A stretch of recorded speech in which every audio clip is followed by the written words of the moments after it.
Je veux vivre pleinement de mon activité. Je veux être libre. Je veux vivre en abondance. Je veux me sentir légitime. Je veux aider un maximum de personnes. Je veux apporter du bien-être au plus grand nombre. Je veux avoir des résultats rapides.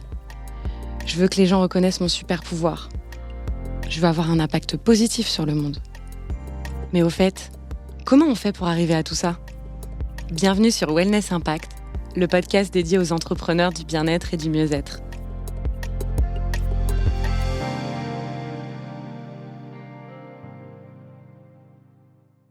Hello à tous, j'espère que vous allez bien. Alors on se retrouve aujourd'hui pour un épisode un peu spécial, un hors-série, un nouveau hors-série, où je te parle ici plutôt de mon expérience d'entrepreneur, de ce que j'ai envie de transmettre à travers mes vécus, mes expériences de vie professionnelle, mais aussi personnelle. Donc dans cet épisode, je vais revenir sur une nouvelle notion, quelque chose qui me traverse. C'est un peu comme mon journal intime en fait, ces épisodes. Donc j'espère que ça vous plaira.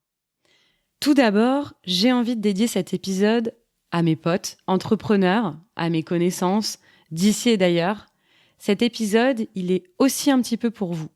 Alors aujourd'hui, j'avais envie de parler d'un sujet qui me tient vraiment à cœur, parce que c'est ce que je vis en ce moment, et c'est d'ailleurs ce que mes potes entrepreneurs peuvent aussi me dire. On a énormément de conversations autour de ce sujet-là, autour de cet état-là.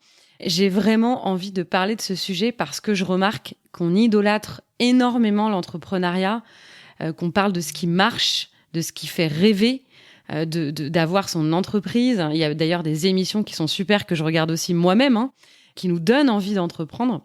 Mais on parle aussi beaucoup de ce qui va, de ce qui fait rêver, c'est-à-dire d'argent à foison, de réussite, de maison de rêve, de liberté. Alors rien que de le dire, c'est vrai que ça fait rêver. Mais moi, je vais te parler franchement, avec toute mon authenticité et de ce que j'ai à te dire sur ce sujet. Évidemment, ce que je te dis ici ne concerne que moi, mon expérience et donc mon vécu. Il n'a pas le même impact et conséquences sur les autres.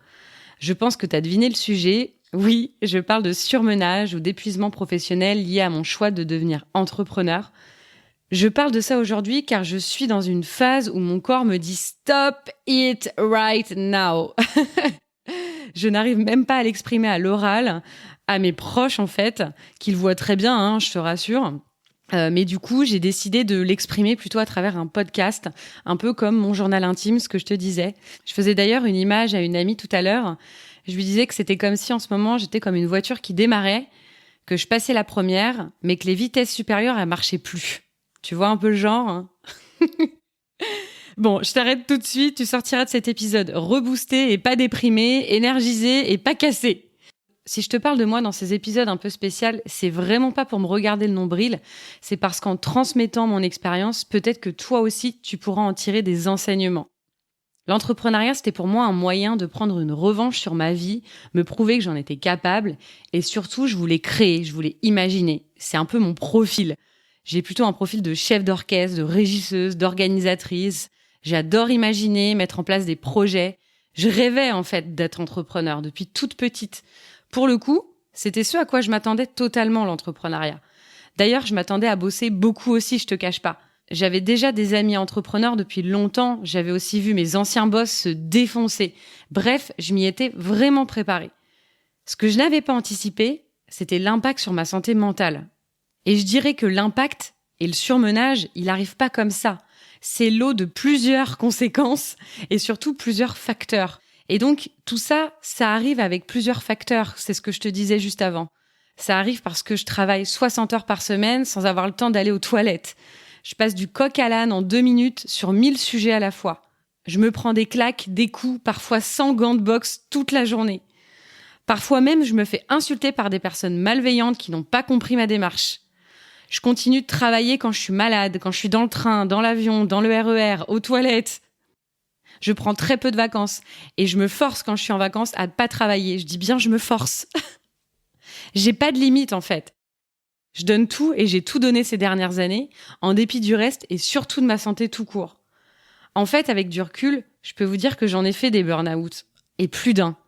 Alors, je les nommais pas comme ça parce que pour moi, c'était pas ça.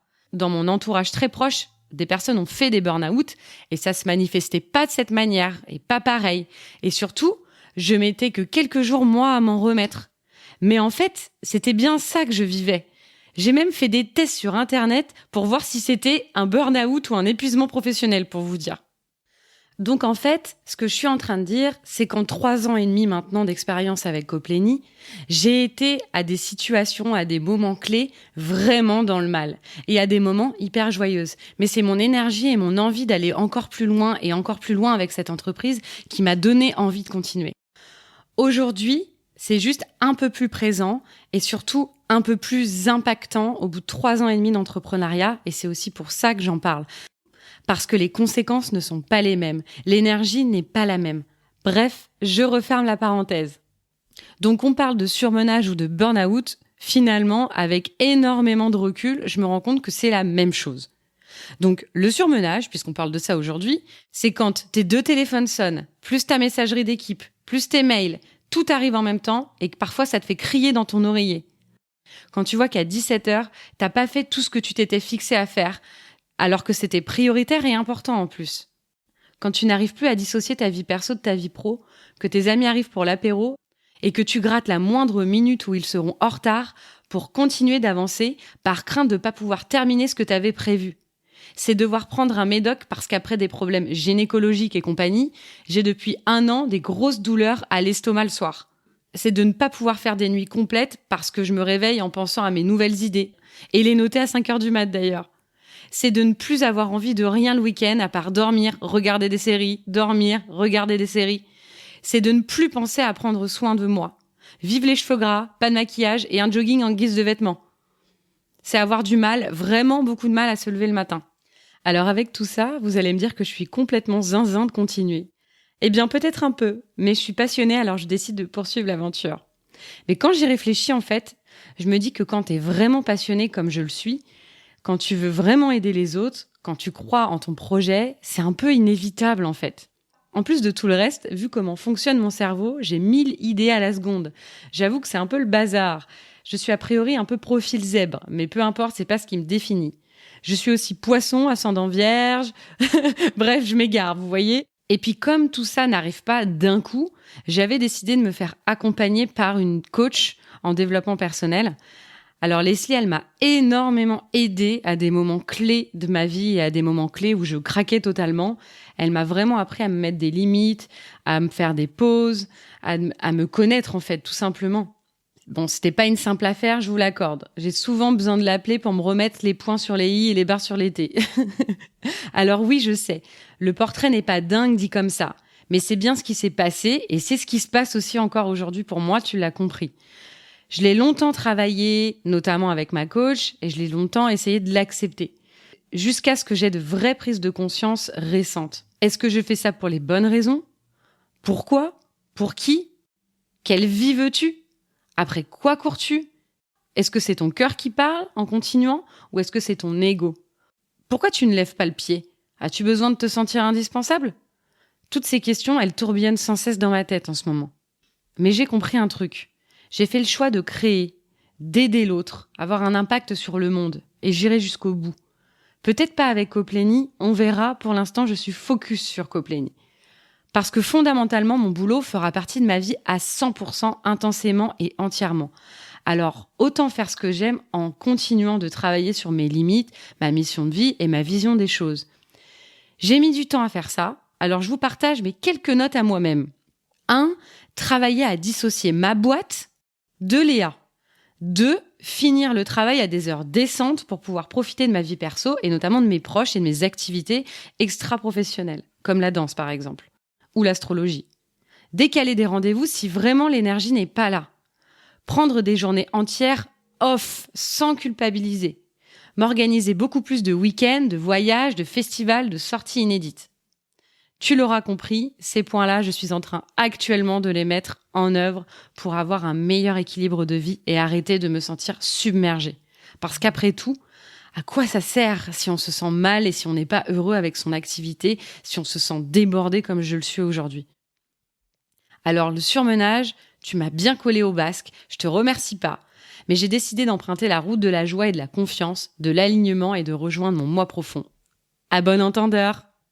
Peut-être que cet épisode était un peu décousu, que tu as compris que c'était burn-out, pas burn-out, surmenage, pas surmenage, qu'il y avait des conseils en haut, en bas, au milieu, pendant.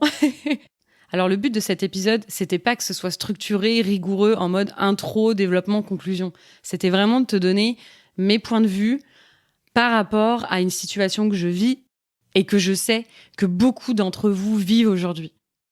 Alors acceptons cette situation qui est forte, désagréable, je l'accorde, mais pour en tirer des leçons et essayer de ne pas refaire les mêmes erreurs. Je vous remercie de m'avoir écouté et je vous dis à très vite pour un prochain épisode. Merci d'avoir écouté cet épisode. J'espère qu'il saura t'aider et t'éclairer. N'hésite pas à le diffuser à un maximum de personnes. Et n'oublie pas de t'abonner sur mon compte Instagram léa.misspoulet. À bientôt!